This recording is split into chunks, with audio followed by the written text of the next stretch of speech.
क्या आप जानते हैं खिलाफत अब्बासिया मानव इतिहास की दूसरे नंबर की सबसे बड़ी सल्तनत मानी जाती है। इस सल्तनत की नींव अबुल अब्बास अस-सफ़्फ़ा ने 750 ईस्वी में खिलाफत उमैया के आखिरी शासक मरवान द्वितीय को हराकर रखी थी। खिलाफत अब्बासिया ने लगभग 500 साल तक दुनिया के 30% हिस्से पर राज किया था। बनु उमैया के जालिम शासक यजीद ने जब करबला में हजरत हुसैन और उसके साथियों को शहीद किया तो हजरत अली के वंशज बनु उमैया के खिलाफ हो गए थे। यही कारण था कि खिलाफत अब्बासिया खिलाफत उमैया को हराकर सल्तनत पर काबिज हुई थी। खिलाफत अब्बासिया के दूसरे खलीफा मंसूर प्रथम ने ही दुनिया के सबसे चर्चित शहर बगदाद को बसाया था। थोड़े ही दिनों में बगदाद दुनिया का सबसे बड़ा शहर बन गया था। अपने विकास चरम के समय बगदाद में 17,000 मस्जिदें थीं। 772 ईस्वी में मंसूर ने रूमियों को हराकर उनसे दोबारा जजिया लगा दिया था। मंसूर ने ही सुरियानी, यूनानी, फारसी और संस्कृत में लिखी हुई किताबों का अरबी में अनुवाद कराया था। ये किताबें गणित और चिकित्सा से संबंधित थी। आपको ये जानकर हैरानी होगी कि दुनिया के महान वैज्ञानिक मोहम्मद बिन मूसा अल-ख़ारिज़मी भी खिलाफत अब्बासिया में पैदा हुए थे। अल-ख़ारिज़मी ने ही गणित के अलजेब्रा पर पहली किताब लिखी थी।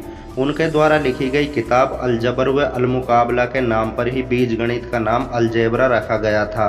अल-ख़ारिज़मी ने एस्ट्रोलेब की तरह ऐसी मशीन का आविष्कार किया था जिससे नमाज के वक्त का पता लगाया जा सकता था। ये इस्लामिक दुनिया में सबसे ज़्यादा इस्तेमाल होने वाली मशीन थी।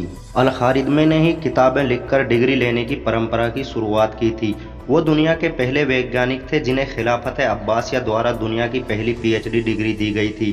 कंप्यूटर से लेकर वेबसाइट और एप्लीकेशंस में जिस एल्गोरिथम का इस्तेमाल किया जाता है, इसको सबसे पहले अल-ख़ारिज़मी ने ही लिखा था। गणित के किसी भी चीज़ का मान ज्ञात करने के लिए जिस x का प्रयोग किया जाता है, इसको भी अल-ख़ारिज़मी ने ही दिया था। इस महान वैज्ञानिक ने ही अरबी नंबरों की खोज की थी। बहुत कम लोग जानते होंगे कि 17वीं सदी तक पूरी दुनिया अरबिक नंबरों का प्रयोग करती थी। दुनिया का पहला नक्शा भी अल-ख़ारिज़मी ने ही बनाया था।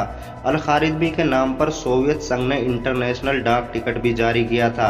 ईरान में आज भी वैज्ञानिकों के लिए अल-ख़ारिज़मी के नाम पर अवार्ड दिया जाता है। ऊँटों और खच्चरों के माध्यम से पहली डाक सेवा भी दुनिया में सबसे पहले खिलाफत अब्बासिया ने की थी। अब्बासिया सल्तनत के तीसरे खलीफा मेहदी ने ही पहली बार दुनिया में सरकारी अस्पतालों का निर्माण कराया था। खिलाफत अब्बासिया में सबसे ज़्यादा प्रसिद्धि खलीफा हारून रशीद को मिली थी, जो अपने जाती माल से 1000 दिरहम रोजाना बांटते थे। आपको ये जानकर हैरानी होगी कि दुनिया का पहला संविधान खलीफा हारून रशीद ने लिखा था। उन्होंने अपने चीफ जस्टिस अबू यूसुफ से किताबुल खिराज नामक किताब लिखवाई थी, जिससे आगे अब्बासिया सल्तनत ने अपना राज चलाया था। खलीफा हारून रशीद ने दुनिया की महान library Baitul Hikma house of wisdom का निर्माण कराया था। इसी वजह से बगदाद ज्ञान और व्यापार में पनपने लगा था। हारून रशीद ने ही बैतुल हिकमत नाम की एक संस्था की स्थापना की थी। बैतुल हिकमत में काम करने वाले लोग दूसरी भाषाओं की किताबों का अरबी में अनुवाद करते थे। अब्बासियों ने ही अपनी सलाह लेने के लिए दुनिया में पहली बार वजीर के पद को नियुक्त किया था। अब्बासिया सल्तनत के खलीफा मामून रशीद ने ही पहली बार गणितज्ञों और खगोल शास्त्रियों की मदद से भूमंडल को नपवाया था। खिलाफत अब्बासिया की राजधानी बगदाद में दुनिया के सबसे बेहतरीन रेशमी कपड़े बनते थे, जो पूरी दुनिया में भेजे जाते थे। दुनिया का पहला चिड़ियाघर भी अब्बासिया सल्तनत की राजधानी बगदाद में बनाया गया था। खिलाफत अब्बासिया के दौर में बगदाद गहने, साबुन, चमड़ा व इत्र बनाने वाला दुनिया का सबसे बड़ा शहर था। अब्बासिया सल्तनत में आने वाले शहर कुफा की पगड़ियाँ पूरी दुनिया में पसंद की जाती थी। अब्बासियों का शहर बसरा पूरी दुनिया का व्यापार का केंद्र माना जाता था। अब्बासियों में लड़ने का इतना जज्बा था कि रूमी अब्बासियों के सामने एक दिन भी नहीं टिक पाते थे। अब्बासी फौज ने चीनियों को हराकर सिंध और मुल्तान को अपने साम्राज्य में मिला लिया था। एक मुसलमान होने के नाते आपको गर्व महसूस हुआ हो तो हमारे चैनल को सब्सक्राइब करें, वीडियो को लाइक और शेयर करें।